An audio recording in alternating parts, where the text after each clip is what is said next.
everybody, this is Tracy here for another episode of A View from Tracy's Point, and we are here to recap Married to Medicine Season 5, Episode 6, which was titled That Voodoo That You Do So Well.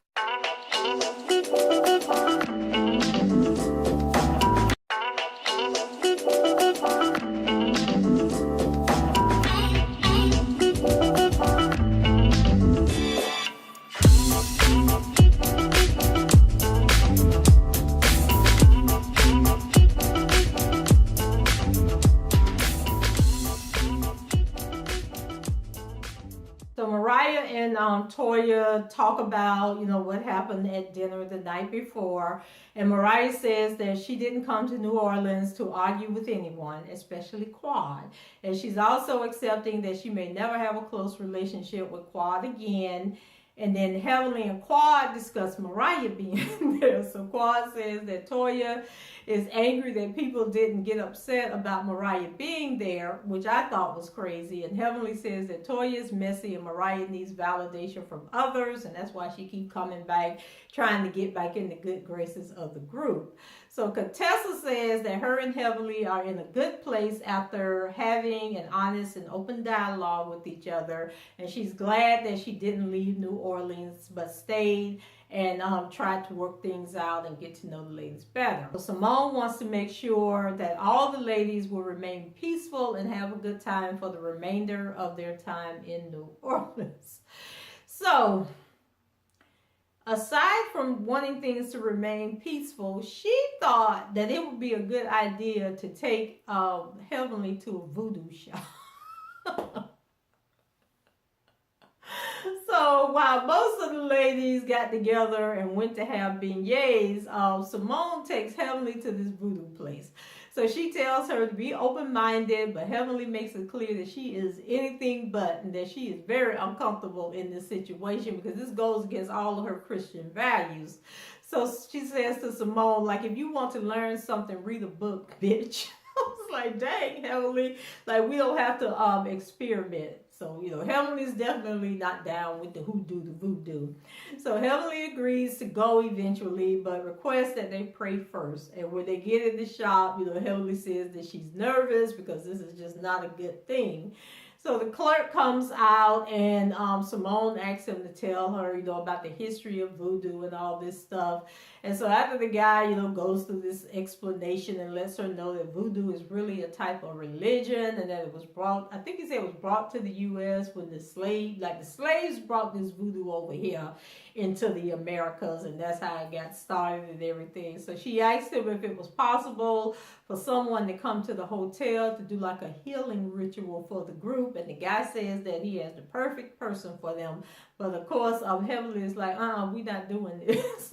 Like, I'm not going to be a part of this. She was like, if I wanted someone to heal me, this wouldn't be it. I'd go to God and let Jesus do it. So Simone says that they should try something new since obviously Jesus ain't been able to work things out between them thus far, and so she just want to try something new to get everybody on the same page so they can stop all this fighting. So Simone and Heavenly start arguing, and she feels that Heavenly is being very combative, and she says that Heavenly needs to open up her mind to other beliefs and just not thinking that Christianity is the only way to go. So Heavenly gets upset and storms out of the shop, and I think she told Simone F you as she was I think Simone told her that she needs to walk it, and then Heavenly said I wish you would walk it, and then told Simone F you.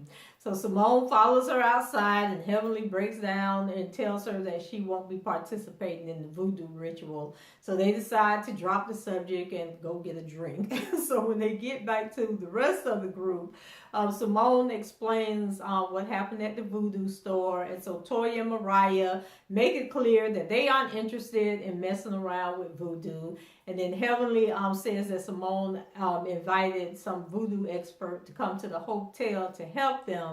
And Simone was like, it's been canceled, Heavenly. Like, Heavenly cut up so bad, and I didn't want to, get involved with it, so it's been canceled. Y'all ain't got nothing to worry about. Group makes it clear that, they're relieved because they didn't want to be, a part of the voodoo experiment. And don't even know why Simone brought that up, because she should know them good Christian women weren't going to be dealing with no voodoo. So Dr. Jackie suggests that they have a forgiveness ceremony instead to move forward with one another. So when they sit down to have drinks, Toya gets accused of not knowing how to dance. And I don't know how the conversation jumped around like that.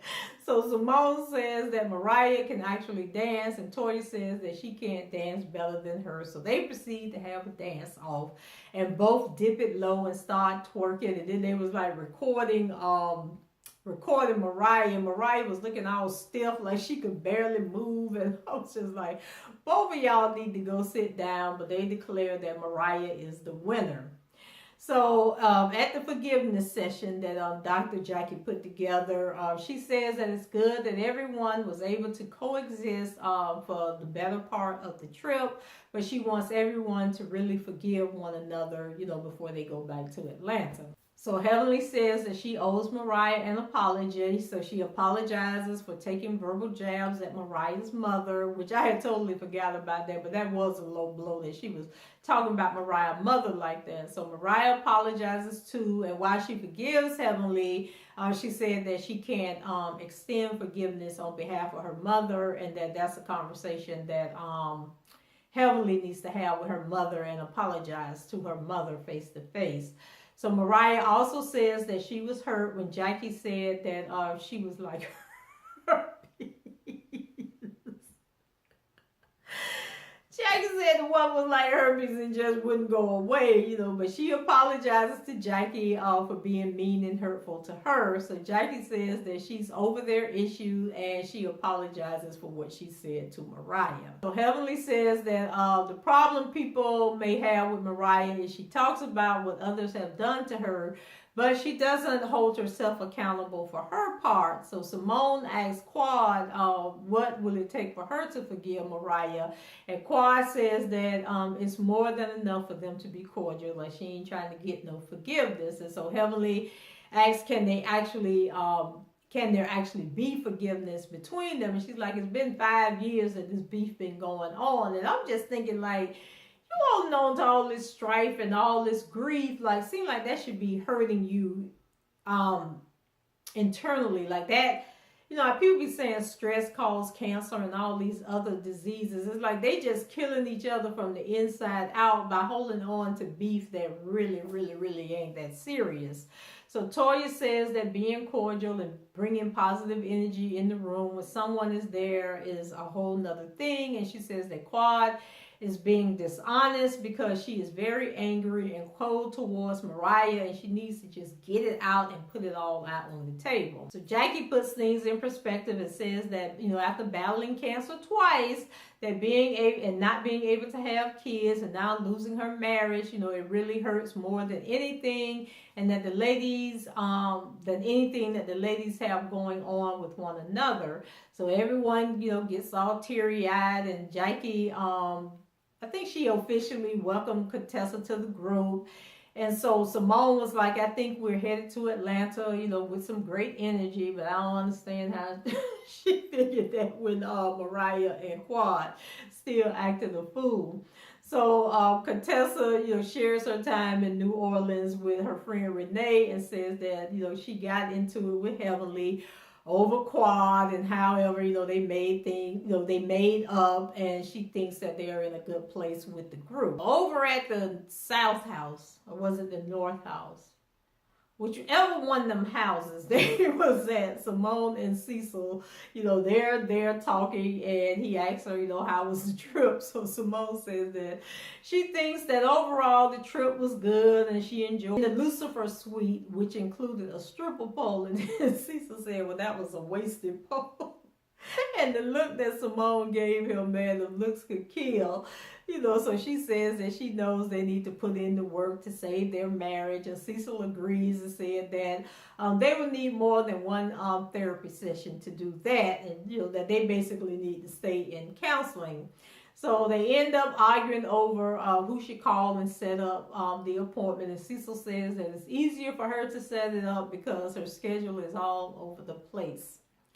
So Simone says when he wants to do something, he usually takes charge. So she taking it as Cecil don't really want to save their marriage and he don't really want to go to therapy. But Simone, the man, is right. Like, he's sitting at the house all day with the kids and doing whatever it is that he do. And you the one that's the doctor and always talking about you got called to the emergency room. So go ahead and be the bigger person and set up the appointment. So then Simone tells him that she's not going to the other house, but she still plans on sleeping alone.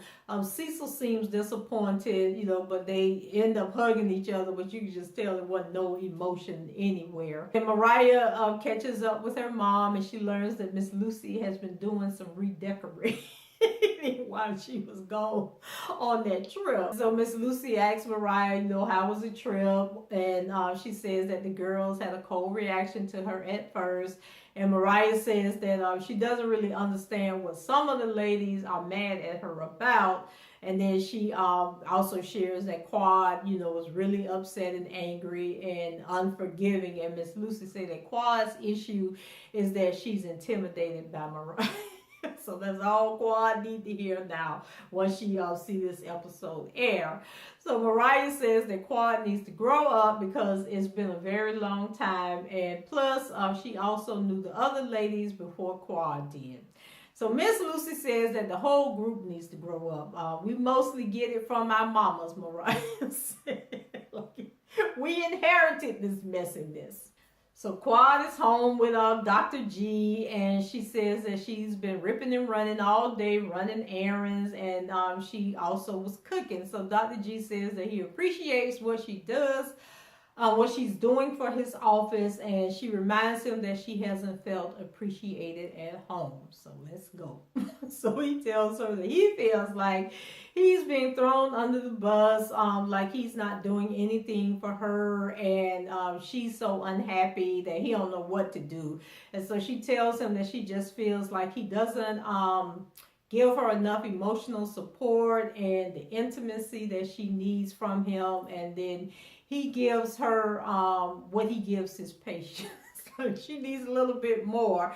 And so, Dr. G says that you're my number one priority, and Quad argues that no, she's not.